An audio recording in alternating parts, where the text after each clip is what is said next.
recipient, Carol Tolbert, to please come forward.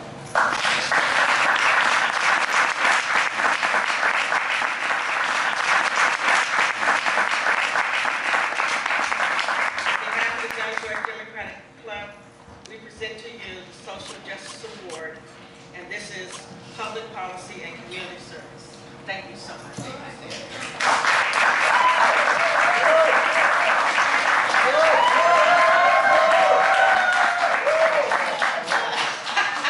That's my brother-in-law right here. Okay, I want to thank John George, but also before I thank John George, I want to thank my husband for being here. I'm receiving this award, and I just want to share that I wouldn't be able to do what I do without my husband having my back. So I want to thank Dr. Joel Tolbert for being here for me.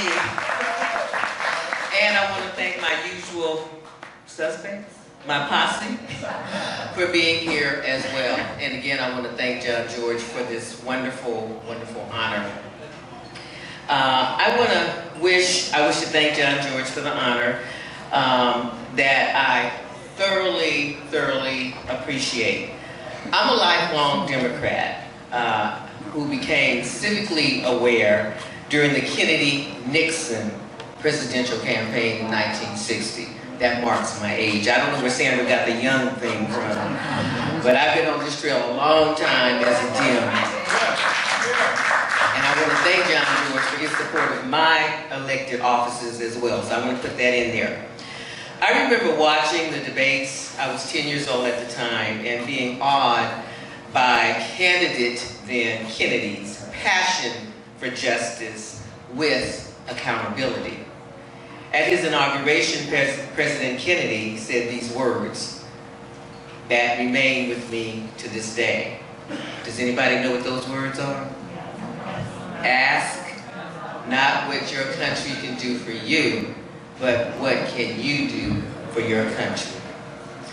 Now, I want to couple this with my own personal story of passing it forward, a family tradition, and why the John George Award is so meaningful to me.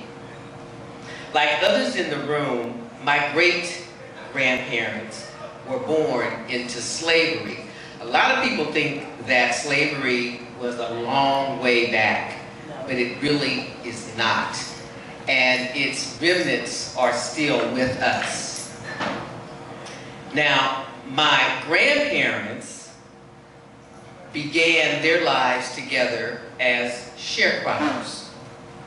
My parents grew up in the Jim Crow era, where lynching black folks was commonplace, separate but equal was the norm, and African Americans had limited education as well as career options, and basically black lives did not matter. But fortunately, our story didn't end there. Our family's faith, fortitude, and forward thinking allowed them to persevere in pursuit of attaining a better life for their posterity, of which I am only one example.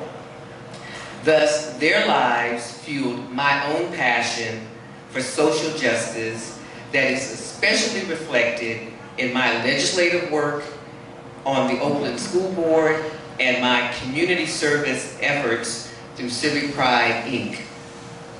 In closing, I wish to thank the hundreds of individuals, organizations, and businesses who continue to afford me the opportunity to make a difference in our community by the giving of their time, their talent, and tax-deductible donations that support Civic Pride. Thank you.